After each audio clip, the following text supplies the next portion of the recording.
Ladies and gents, welcome. This week, or last week, whenever this hits YouTube, we had balance changes, which introduced a new technology, Gambesons, which adds extra pierce armor to infantry. And there were also a bunch of other changes as well, which happened to many civilizations. And so I wanted to focus this cast at mid-elo. We've got 1050 elo, so these are my mid-elo maniacs. I wanted to base my cast around civilizations that have excited people the most. Malians, God, I'm so happy about Malians. Personally, feels like Malians on land are going to be what they were like last year at some point. Because now, when they mine gold, man, how's it worded? This is also where I'm going to embarrass myself. They drop off 15% more gold is what I believe it is. Again, the wording might be a bit off. So a bit of a gold bonus now the Malians have received, on top of the fact that all their wood buildings are also discounted. And that's always been the case for the Malians. So they've got cheaper houses, lumber camps, mills, whatever. And then a little bit of a gold spike is nice. The Burmese on the other side, the Burmese have always got their wood upgrade for free in each age. So that's going to be awesome for the Unreal.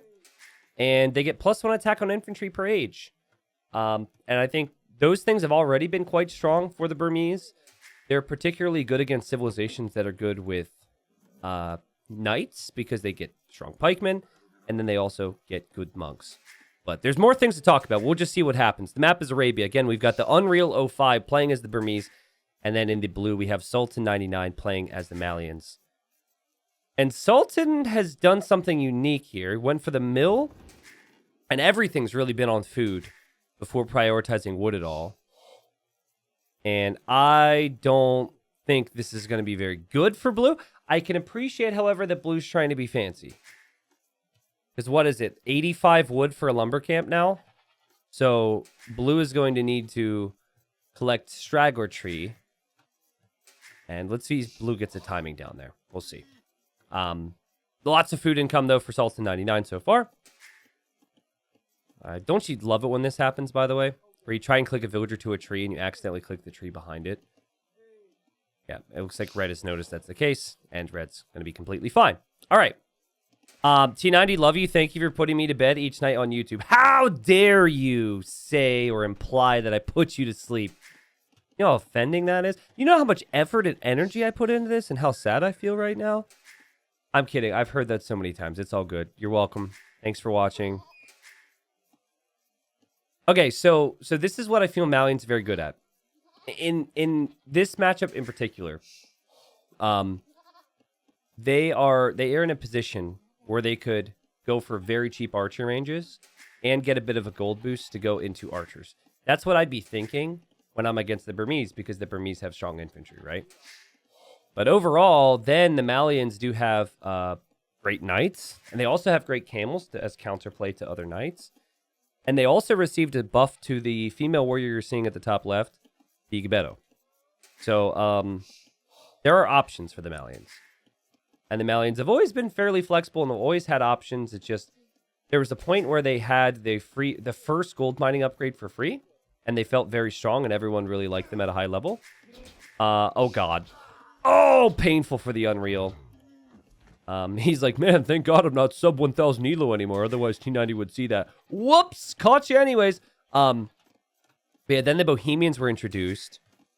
And then the devs removed that bonus from the Malians.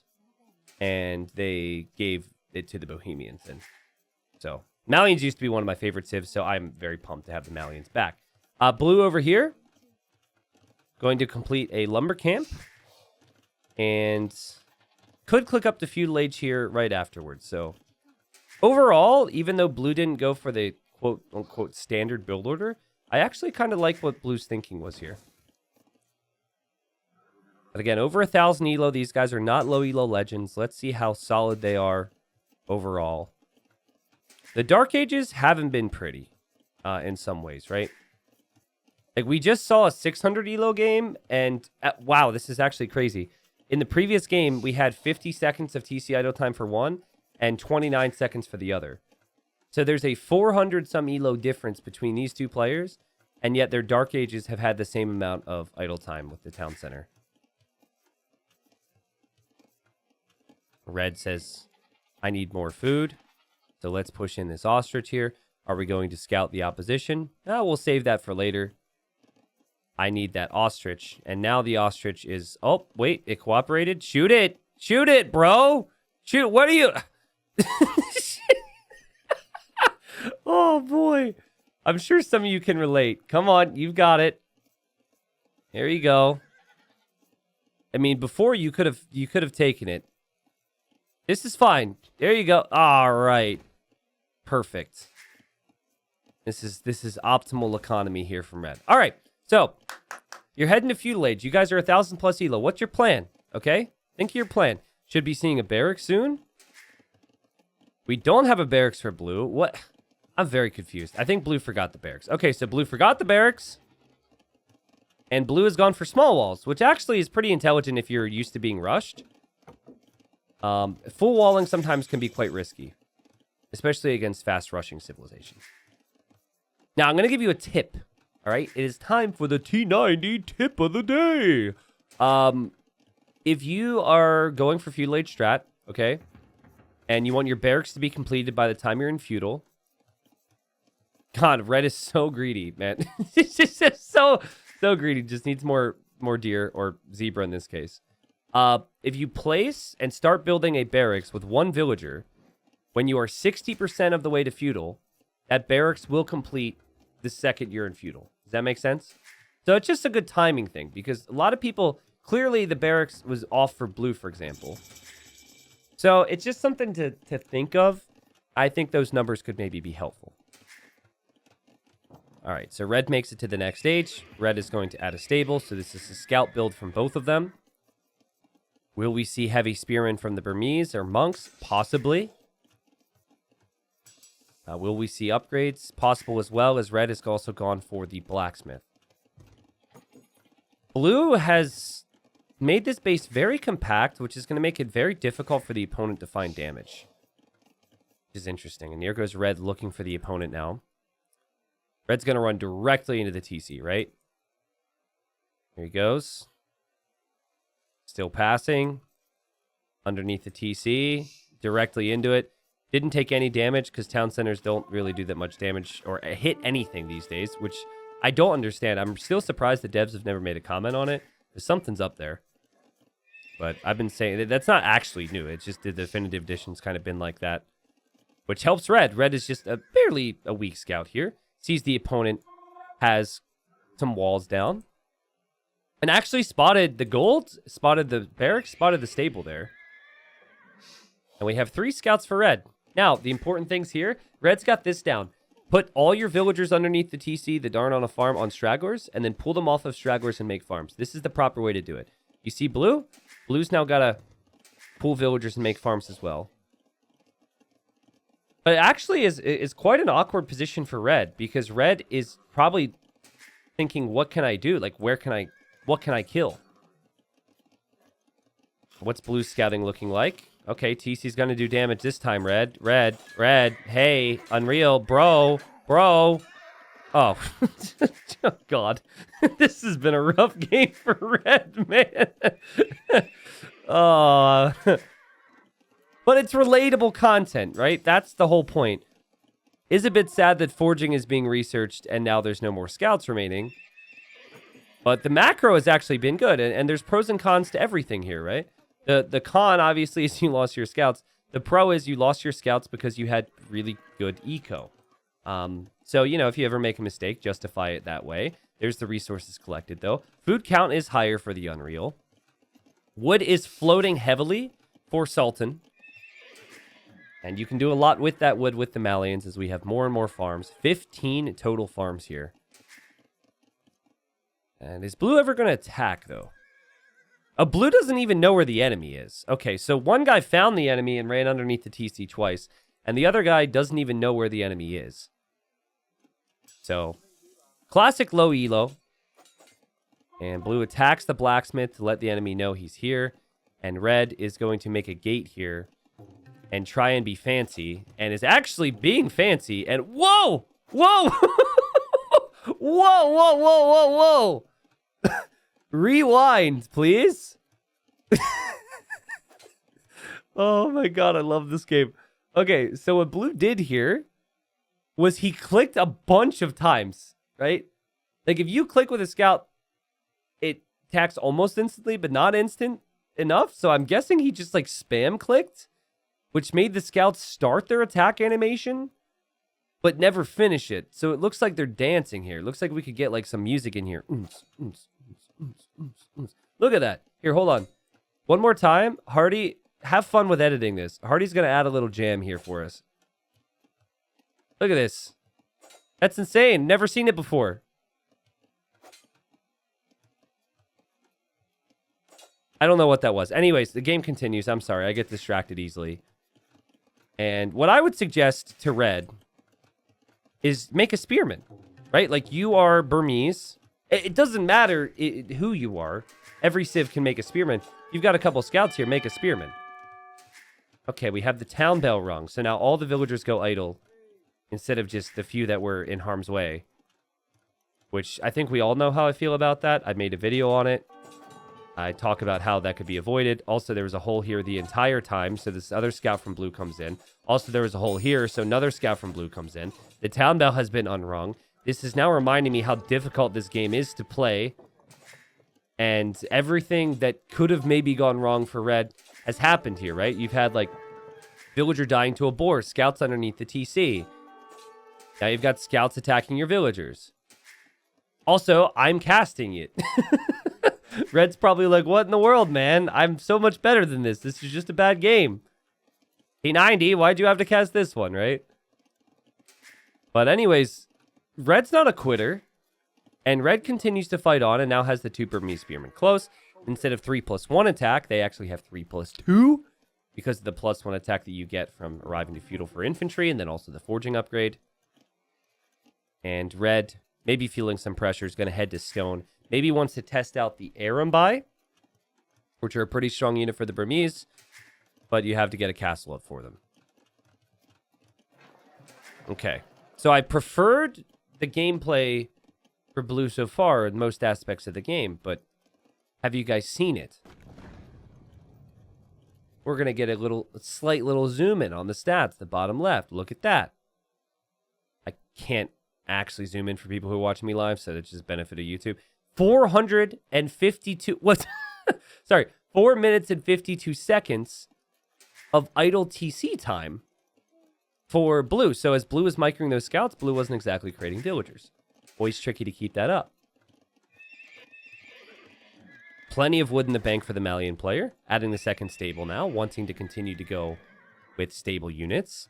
And we have bloodlines being researched now for the Unreal and Archer Armor. So Unreal seems to know what upgrades benefit the Arambai, because Arambai aren't benefited by fletching, but they are benefited by Archer Armor and Bloodlines. I personally would suggest that you make a couple more than just 2 spearmen, right? Like, having 4 spearmen isn't going to break the bank, and I feel like your opponent could easily attack you and dominate you if you're not careful. By the way, is this intentional from blue? Look at the scout line through the middle. Man, this has been such a good game. So many unique things. Obviously, some stress for red. But this seems intentional. And wow, now that he's in the next stage, gets more vision. Really controlling and keeping an eye on the middle of the map right there. All right. Has to be intentional. I like it. I especially like it if you feel as though it's really hard for you to control a lot of units at this stage, because you're probably thinking about your eco and your knights, whatever. So if you can't manage controlling extra scouts right now, which is 99% of the player base, then just do that. I think it's fine. Anyways, we have the second town center for red over here on the right side, which I think is good. So both players have kind of delayed any early Castle Age military production in favor of economy. And wow, we have even more economy for blue. Okay, so I have alarm bells going off in my head because I've seen this, I've encountered this, I've experienced it so many times. Having no military control, like no offensive military presence, and then as the scouts still advance forward, look at him! Whoa, he moved him forward again to just sit him there! What? So he has them on stand ground, And he's advanced the entire line. Whoa, what's the term for this we could give it besides the scout line? That's epic. But anyways, the concern that I think could haunt blue later on is when you go 4 town center. Oh my God, are you kidding me? Okay, just... Blue's a genius. He knew red was going to drop a castle there. And blue sees it. Oh God, red, please back up. He knows it's there now. Build it with more vills. Oh God, no. Oh God, there's army coming. Red. Okay. Why are you so casual about this? Well, maybe it'll still go up. This is stressing me out. Okay, guys, I'm so sorry. What I wanted to say is that sometimes it's really hard to produce lots of knights or camels when you're 4TC booming. So the con here is that like all your food has to go into creating villagers if you add that many town centers. Okay, so blue didn't think that could be stopped. I think some villagers could have been killed there, but you see a castle foundation and you're far away, you get worried. And red's economy is really solid here. 49 villagers versus 47. Red has done a better job at spending resources than blue. Blue, I'm sure things are going to be fine, but it's a lot of golden wood right now. Arambai, a unit that is great against melee units, is a unit that is, I would say its weakness is against archer line. But Malians don't get bracers, so they don't really have the best of ranged units. Also, the, actually, I'm not sure on this. Guys, how do Arambai do against Malian champions? Because I was going to say that the Arambai don't do pierce armor. But now I'm a little uncertain. I actually have not seen Arambai versus Malian champions that frequently. Anyways, here's the Arambai. This has been a really good game. This is why we want to mix in mid-elo. What did I just do? I'm not sure. And blue says, we don't have enough economy. We need another town center. Honestly, this is probably just to give a little bit more control over the stone. You know what I really want to see in this game is I want to see Tigui. Because Tigui is a tech for Malians that has also been improved. And I'm sorry I keep bopping my keyboard. But I forget if they added arrows or range or both. But Tigui's a tech where your TCs will fire arrows without even being garrisoned. And it does belong to the Malians here. Did the scout line spot this? Oh, you can't make it up. The scout line missed the Arambai. And now the Arambai is here. And while they do a lot of damage, they are a very inaccurate unit, so you really need to mask them. You could beat these guys in darts at the bar, for sure. They're not accurate at all. And here comes the camel, and here comes the knight. Okay, red with a classic mistake here. We'll hear an attack signal. We'll eventually notice this. And then is going to have to react. And that's such an easy thing to solve, guys. This is why I'm so happy we're seeing these things. You do not, under any circumstances, click someone's freaking building in these scenarios, okay? Tell you what you do. You see your unit there next to it. If there's no army from the opponent, your units will automatically attack the building anyways, which is what you want, right? But then, if the army shows up, they immediately aggro the unit. Is this making sense? So again, in short, if you want to attack their building, that's fine. Just sit the units there in attack stance. Don't right-click it, because if you right-click it, they're like, we await orders, and they will do what you tell them to do, regardless of if they're being attacked or not. Anyway, 71 villagers for red, 86 for blue. You can really tell now, if you're looking at the mid-elo guys, they have heavy, heavy focus on economy. So great job from them. Red has come home now and has destroyed one of the partners in the scout line, which at the very least is demoralizing for blue. You do have a castle here from blue. Again, would love to see Tigui, and red hasn't really done a lot of damage. Blue has built up a lot of town centers. It's made it difficult to do damage. And red has also kind of just come home now, as, you know, playing very passively instead of trying to run around and find damage. But I'm going to be honest, as I look at red's base, it's like there's TCs or there's walls everywhere. This is really good play. I mean, this is better than the majority highly low players do Obviously, I think higher elo players would have had the Aaron by a bit faster and got there before a couple of the TCs went up, but still. Dang, what do you do against the Burmese, though? Because you have strong stable units as the Malians. Do you really want to go for camels and for knights when the Burmese have that strong infantry waiting? There's Tigui, by the way. Can someone remind me what the Tigui change was? And I apologize to my viewers. There's so many different changes. And then this is kind of a brag, but I also get to see the proposed changes before they're actually live. That's right, I'm special. So and then they change things from that too, because we give feedback, and then they don't change other things. So my brain just spins in circles all the time, and that's my day-to-day life, is my brain spinning in circles. So anyways, I apologize for not knowing. 3 extra arrows. Okay, that's it. Thank you. So it's 8 arrows from the TC instead of 5. Perfect. Tons of gold. And why not? Another TC here. Let's all stand on top of the TC instead of build the TC. Okay, now we're going to build the TC. Here we go. TC's on the way. You know what's really cool about this game? Besides all of it, because these guys have played quite well. It's the fact that Red didn't get tilted and quit earlier. I was kind of feeling like that could happen. Scouts underneath the town center after an upgrade. I mean, rip. Losing villagers, rang the town bell. I think I've seen people quit under less pressure. So Red's a fighter, and Red also advancing forward with the castles, which is showing some purpose here. And the only purpose that Sultan 99 has shown me is the boom. But like, we have not seen any real indications that there's going to be any army here. I mean, there we go. We've got Light Cav, we've got Bloodlines, we've got Fletching. But if Red opens up with 2 trebuchets, this could be devastating. We're going to see stables as well here. You could tell Red was thinking about an archer switch or skirmisher switch. Might have also been wanting the archer range to be able to get Parthian tactics, which does affect the Arambai. But man, Blue is just turtled up. Has vision over here, though, which is still kind of funny. Look at all the vision that Blue has with those scouts still standing there. Also, it's amazing how Red barely misses them. Misses that one and misses that one.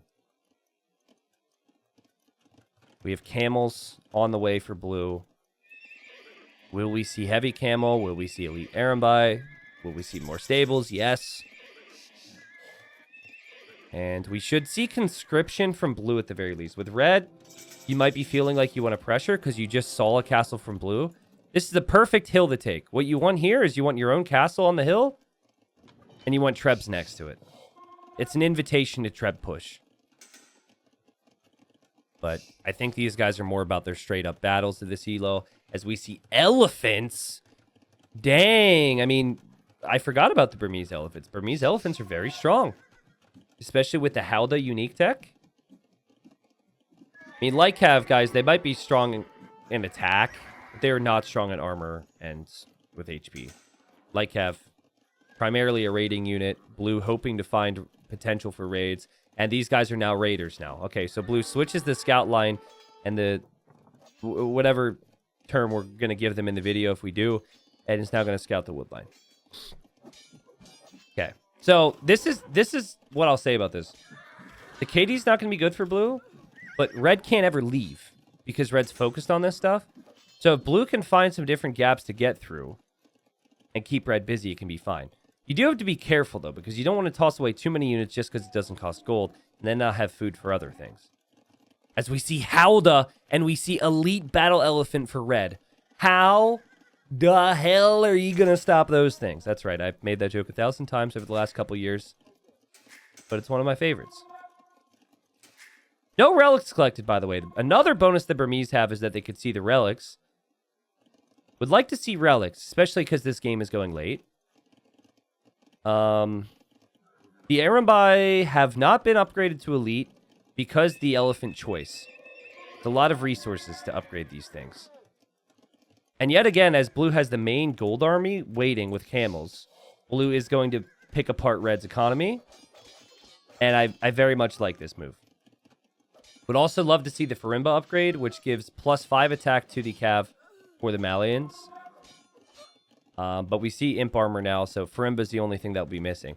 And man, like, the base is so freaking compact for Blue. I don't see how Blue loses this game. I just feel like the way Blue has played this is going to make Red's life so difficult. You can't raid him easily. And, I mean, you see how easy it is for Blue to just run around with a couple Light Cav here. Now, there's going to be many people that relate to the problems that Red is having right now. I've got answers for you, okay? We're going to talk about this in a coaching perspective, but now's not the time. I'd say the only thing about Blue is that Blue isn't showing the want to go for a push. But as I say that, we've got Trebs queued up. Camels prepared. Another castle here. And here comes Red. How strong are these elephants going to be? So camels do bonus damage against elephants, but it's not to the same degree as halbs would do. Malians don't get halb, though, so this is probably your best option. 16 elephants is 5,000 HP. 48 camels is 6,000 HP. There's going to be a lot of thumpage here. But I think numbers will matter most. Upgrades do matter as well. But both players are missing some upgrades they could have. I cannot stress you how important it was for Red there to fight with the Arambai and the elephants combined. Still would have probably been problematic. But I think feeling the heat of the moment really tried to force the issue there. And Blue is just waiting for this whole time. Raided with the Light Cav to do damage to the opponent's economy. And said, you've now activated my trap card. I was waiting for you. You won't even take out my town center. I have the Trebs ready for your castle. And we only have Arambai in queue for Red. And I think Red, as Blue, again, like over micros like we saw earlier on in this game. I'm not sure exactly what's happening. I think Red's going to learn some pretty hard lessons in this game. Did play a pretty good game. Could still win, maybe, but Blue has played so solid here. And, you know, really wasn't that fancy with unit choices this game. Never made infantry, never made archer units, just stuck with stable units. And I think there are times where you want to... There's a solid option that you should go with. Like a true successful unit type. Usually it's like skirmisher or halb. And it's, you know, it's low cost. It's low risk because it doesn't have gold attached to it. There's times where you should maybe do that, but then you also have the really cool, flashy, expensive gold unit. And in 1v1s, people will go for the flash. They go for the power. And there are then times, of course, where that doesn't pan out, and then you're like, well, should have gone for the halbs. And that's exactly what I think Red should have done here. The town bell has been rung. So villagers are inside of the TC, but Red taps out there. Obviously, you feel a little bad, right? Because Red did have some shocking, frustrating moments in the early game, but this turned into a really good game. But let's talk about this for a second, okay? I want to talk about some strategic things from a coaching perspective that I think will really help you guys, all right? So, let's go back to, what time were they in Imp? They were in the Imperial Age at 37 minutes. Perfect. Okay, so we'll go to when they clicked Imp, which would be around 35. And I want to talk about how they had set up their bases. Okay. So, you look at Blue. Blue is town centers everywhere. And Blue is expanding here. This is all because of Tigui and the arrows. Soon after, I think we have Blue drop a castle here. Blue is playing the map control, expansive, long-term type of play, okay? In terms of the base setup. Blue is not making army and taking map. So I want you to think about this. Say they have the same amount of speed in APM, okay? Blue's putting it into locking down this, secure. Not into map control. Red is not expanded with TCs that much. Red is very exposed on the side, though I think it's hard to see. Red has been making army. Red has the potential to take map control. And Red, soon after this, after already knowing the TC's here, seize the castle. Okay, so bam. If it didn't already click in your mind, if you're on the way to the Imperial Age, you've seen no army from your opponent, you see a giant hill right next to their castle with gold, this is your opportunity. This is your spot to push. That's what you do. Now, there are some other small tips. Like you could suggest to red, maybe send one random unit into blue's base, see what blue's making. But I think you've already seen enough to know that at the very least you push here. And so what red does is red decides over the next couple minutes, we're not going to use our imp advantage right away with something. We're going to wait and sit back. And then if you wait and sit back, you still don't have the sides locked down. You still don't have map coverage. And then it gives time for the player with blue's base setup to find some avenues to attack. So, I think what would have been nice here... I think red wasn't expecting his opponent to go cav because he was like, that'd be too stupid. I'm Burmese. But yeah, I think you want to have Arambai and Halb together with Trebs. And I don't know where the other stone was exactly.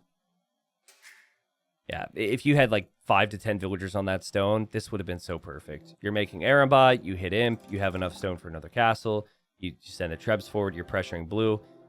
And then blue can't raid you guys. Because blue has to defend. That's the beauty of it, right? But T90, my base is exposed. He could still raid with light cav. Not if you're pushing him, and not if you're using your imp advantage. So I hope those tips help. It's really hard in the moment to understand those things. And one other thing to add on to that is in the event that everything I've said that you should do in red's position sounds difficult for you, and you think the timings are just too difficult to understand, that's completely fine. Just then don't build 2 castles in the same part of the map. Wall up and play more defensive, right? Like blue did. There's different play styles. There's different situations in games where you need to do different things. But ultimately, you do just want to play towards your strengths. As playing with comfort is the best way to play Age of Empires 2, because it's a hard game already. So, it was a good game. Very well played. We did get to see some uniqueness from the Malians. I think we could have seen more. This is very much a boom game. But YouTube comments, let me know if any of my tips helped you. And let me know what you think of the new civilization changes. Though, of course, we didn't see the Gabetto or too much. I'm happy we saw Tigui, at least, though it didn't play... it didn't do much, at least.